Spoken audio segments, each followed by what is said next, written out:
when it becomes chronic and you're not embodied when you're hearing and feeling that signal, then you're actually constantly being driven by dissatisfaction. And what ends up happening is nothing can satisfy you.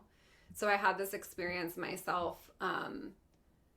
In the end of 2020, I moved back to the East Coast, which is where I'm originally from, and I never would have done so if things weren't the way that they were in the world. I wanted to be around my family because my family wasn't afraid to be with me. I was isolated living in Los Angeles. And so I was like, you know what? Maybe this is like a really good thing for me. I am a risk taker. I'm just going to like pick up and go. I can always come back, which is what I ended up doing. But ultimately, I really, really wanted to live near my family. I miss my family. I love my family. I really, really, really wanted to make it work. So I was there for 3 years and was constantly dissatisfied for 3 years, constantly dissatisfied. And I mean, like, I was complaining like all the time about how it wasn't working. And I was so frustrated that it wasn't working. And it was heartbreaking because I was at a totally different place. I had lived in the Philadelphia area for 8 years before moving to Hawaii and then Los Angeles. And I was in Los Angeles for 10 years. So I'm coming back as a totally different person. My heart is so open. I'm like I was living in Philadelphia proper for a little bit, and then I moved out to the suburbs and I got my dog Leo, and I have a yard, and it's like peaceful, and every neighbor I bumped into, I feel so open. My heart is so open, and the energy I was getting was, I felt like everybody, what was the word I was using?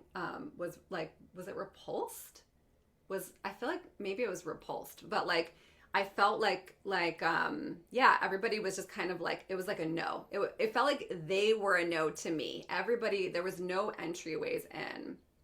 I think over 3 years of living there, I went on like 2 dates. Like there was like no dating happening. I put so much effort into building relationships, made literally no friendships in 3 years. And I had my family, so I had social life there, but I was like, there is no energy here. Something is really wrong. But what I kept doing was trying. I got really frustrated. I was super dissatisfied. I got really frustrated. And then I was like, okay, maybe I could do this.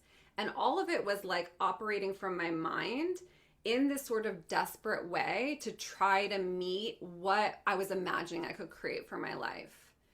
And it didn't work. And I did it for 3 years. And at least I will say, like, I did it for that long, and I could tell myself, like, I gave it everything that I could, and it didn't work because, like, now I'm leaving my family again. I'm going back to the West Coast, and that was a very hard decision for me. But I knew that I gave it everything. But then once I moved back to the West Coast and I deepened into my spiritual path even more, it became really clear to me what was happening was I was not actually fully inside my body able to really receive the messages. So it's not that if I alchemized the energy then I would have been like satisfied and wanting to live there. Maybe I would have been satisfied because I'm going to share with you, we're going to get into the utter satisfaction piece, which is, where we're leading to. But I would have been able to receive the information without the frustration and without the wasted energy of basically pushing against.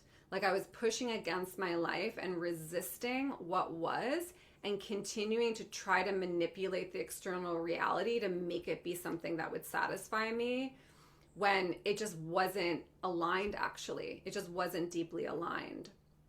So when you notice that you're in dissatisfaction, the first thing you want to recognize is, where's your energy?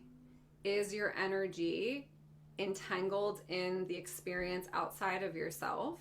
Is it in the mental body? Are you having an ideal of what you think something should be like and you're in resistance to what is?